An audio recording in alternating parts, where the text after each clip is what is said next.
Hello everyone, welcome to channel learn with ease. आज का topic है dissolution of a partnership firm, जिसमें हम सॉल्व करेंगे question number 15 chapter 5 DK Goyal की बुक से क्लास 12 अकाउंट्स के लिए। ऑनलाइन सेशंस अगर आप चाहते हो क्लास 11 और 12 दोनों के लिए है। इंटरेस्टेड स्टूडेंट मुझे व्हाट्सएप कर सकते हैं इस नंबर पर अपना नाम और क्लास। साथ में अगर आप फर्दर डिटेल्स चाहते हो तब भी आप मुझे इसी नंबर पर व्हाट्सएप करोगे। आप मुझे फॉलो कर सकते हो Telegram channel learn with ease official पर, जहां पर आप अपने डाउट्स या कमेंट्स लिख करके भेज सकते हो। तो दो पार्टनर है, वर्मा और शर्मा। प्रॉफिट शेयरिंग रेशियो 3:1 है। बैलेंस शीट दी गई है 31 मार्च 2022।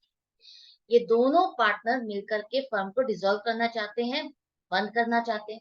एसेट्स और लाइबिलिटीज को किस तरह से सेटल किया गया है ये इंफॉर्मेशन आपको दी गई है। आपको बनानी है जर्नल एंट्रीज। किस तरह से बनाओगे?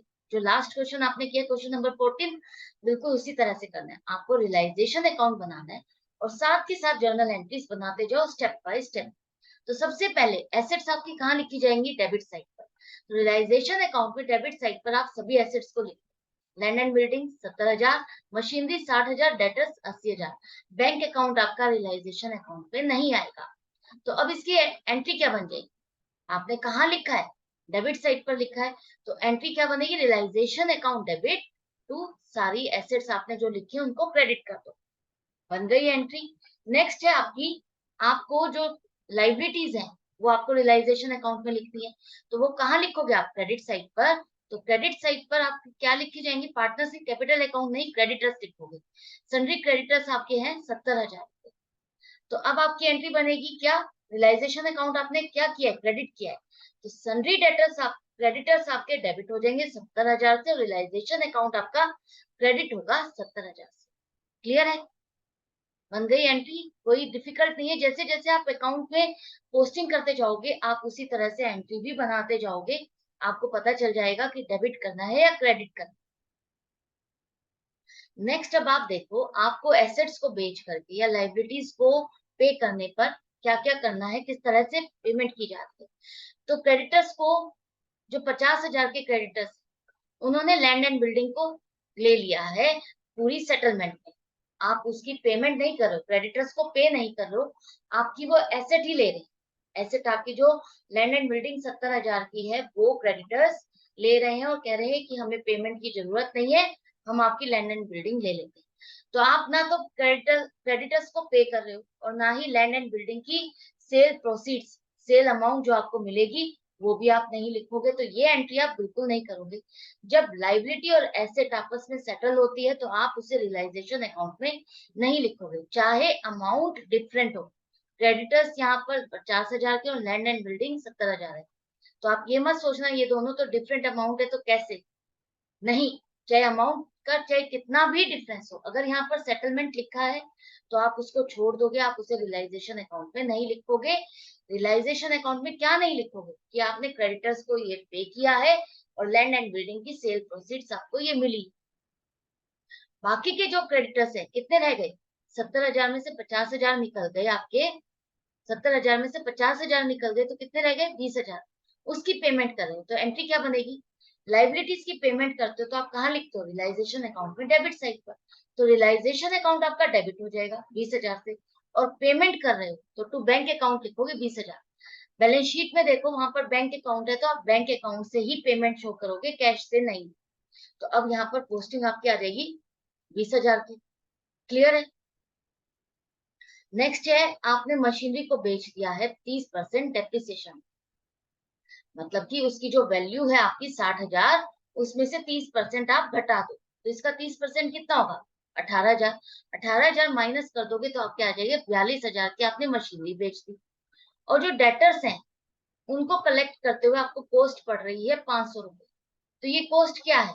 आप डिस्काउंट दे सकते हो, डेटर से पेमेंट लेते हुए आप उनको डिस्काउंट दे सकते हो, या कोई और आपको खर्चा करना पड़ा हो तो वो आप क्या करोगे? डेटर्स में से ही माइनस करोगे। उनसे कलेक्ट करते हुए 500 रुपए का खर्चा हुआ, मतलब कि 79,500 की आपको पेमेंट मिल रही है। कितने के थे डेटर्स आपके? 80,000। 80,000 में से जो कॉस्ट ये आपने अगर उनको डिस्काउंट दिया है तो उसको माइनस कर दो और ये अमाउंट आ जाएगी 79,500 आपको रिसीव हो गए। तो टोटल अमाउंट 1,21,500 रुपए आपको अपनी एसेट्स को बेचकर आपको पेमेंट मिली।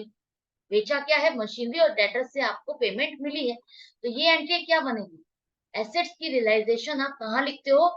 क्रेडिट साइड पर। तो एंट्री बनेगी आपकी bank account debit to realisation account, credit करोगे 1,21,500 से। क्लियर है ये? अब आपने एक्सपेंसेस पे किए हैं 1,700 रुपए। ये कौन से एक्सपेंसेस है? आपने जो रियलाइजेशन करते हुए जो खर्चा किया है वो खर्चा है ये 1,700। तो ये खर्चा आप कहाँ लिखोगे? आपको डेबिट साइड पर लिखना है। तो डेबिट साइड पर लिखोगे तो रियलाइजेशन अकाउंट आपका डेबिट हो रहा है तो डेबिट कर दो 1,700 से, और पेमेंट कर रहे हो तो टू बैंक अकाउंट 1,700 से आपका क्रेडिट हो जाएगा। एक्सपेंसेस पेड, तो यहाँ पर आपका to bank account expenses paid 1,700 आएगा। ये भी आपका हो गया। अब आपने जब सारा कुछ कर लिया है तो इसके बाद अब आप चेक करो प्रॉफिट आ रहा है या लॉस आ रहा है। लॉस आ रहा है आपका कितने का? 40,200 रुपए, जिसे आप पार्टनर्स में डिस्ट्रीब्यूट कर दोगे उनकी प्रॉफिट शेयरिंग रेशियो में। और क्या एंट्री बनेगी? लॉस है तो पार्टनर्स के अकाउंट आप डेबिट करोगे और रियलाइजेशन अकाउंट आपका क्रेडिट होगा। तो यहाँ पर आपकी पोस्टिंग होगी यहाँ पर, और ये अकाउंट आपका क्लोज हो गया। तो रियलाइजेशन अकाउंट आपको बनाने के लिए कहा नहीं है, आपको सिर्फ रफली बनाना है ताकि आप जर्नल एंट्रीज को इजीली बना सको, और ये जो प्रॉफिट का बैलेंस आपको पता चल सके कि क्या बैलेंस आएगा, या लॉस है तो लॉस का क्या बैलेंस है। उसके बाद ये बैलेंसेस ट्रांसफर करने आपको पार्टनर्स के अकाउंट में, ताकि आपको क्लोजिंग बैलेंस मिल जाए कि कितनी कितनी पेमेंट करनी है। आपको जर्नल एंट्रीज बनाने के लिए कहा है तो स्टार्टिंग की वही 4 एंट्रीज नहीं बनानी, आपको एंड तक पूरे प्रोसेस की आपको एंट्रीज बनानी है। तो जहां आपको पार्टनर्स के कैपिटल की भी पेमेंट करनी है, वो बैलेंस आप कैसे निकालोगे? जब आप रियलाइजेशन को पूरा बनाओगे, वहां प्रॉफिट या लॉस जो भी आ रहा है उसको डिस्ट्रीब्यूट करोगे पार्टनर्स में, उनके कैपिटल अकाउंट में ट्रांसफर करोगे, और तब उसके बाद उनका बैलेंस निकालोगे, वही आप पे करोगे। तो अब यहाँ पर आपको रफली बना लेना है दोनों पार्टनर्स के अकाउंट। वर्मा का 1,20,000 ओपनिंग बैलेंस है, जिसमें आप लॉस को एडजस्ट कर दो, जो उसका हिस्से का लॉस है तो बाकी का बैलेंस पे किया जाएगा। इसी तरह से शर्मा का ओपनिंग बैलेंस 80,000 है, लॉस 10,050, और क्लोजिंग बैलेंस ये आ रहा है जो कि आपको पे करना है। तो पेमेंट करोगे आप इन दोनों को, तो क्या एंट्री बनेगी? इन दोनों के अकाउंट क्लोज हो जाएंगे ना, पेमेंट करोगे तो ये दोनों अकाउंट आपके डेबिट हो जाएंगे, जितना जितना बैलेंस इनका है जिसकी पेमेंट की जाती है, और टू बैंक अकाउंट आप क्रेडिट करोगे क्योंकि पेमेंट कर दो, तो टोटल अमाउंट से आप क्रेडिट कर दो बैंक को। तो ये थी सारी जर्नल एंट्रीज आपको बनानी वर्किंग नोट के साथ। ये एक तरह से आपके वर्किंग नोट्स है, इस क्वेश्चन के वर्किंग नोट्स हैं ये, और जर्नल एंट्रीज मेन पार्ट है इस क्वेश्चन। अब आपने ये सारा क्वेश्चन कर दिया तो आप चेक कैसे करोगे कि आपने करेक्ट किया है या रॉन्ग किया है? आप जल्दी से इसको चेक भी कर सकते हो। आप बैंक अकाउंट को भी रफली बना के देखो। 60,000 आपका ओपनिंग बैलेंस था, एसेट्स को बेचा 1,21,500 आ रहा है, 20,000 आपने क्रेडिटर्स को पे किया, 1,700 खर्चा किया और दोनों पार्टनर्स को पे किया। अब दोनों साइड का अगर टोटल मैच कर रहा है तो इसका मतलब आपने क्वेश्चन करेक्ट किया है, कहीं पर भी मिस्टेक नहीं की। तो कोई भी क्वेश्चन अगर आप एग्जाम में करते हो, तो अगर आप चाहते हो एंड में आपके पास टाइम है तो आप 1 मिनट लगा करके इस तरह से किसी भी क्वेश्चन को चेक कर सकते हो। तो आई होप आपको अच्छे से समझ में आ गया, कोई डिफिकल्टी नहीं लग रही है। अगर फिर भी डाउट या कंफ्यूजन है तो आप कमेंट सेक्शन में लिख करके पूछ सकते हो। मैं मिलूंगी आपसे नेक्स्ट वीडियो में नेक्स्ट क्वेश्चन के साथ। Goodbye and take care.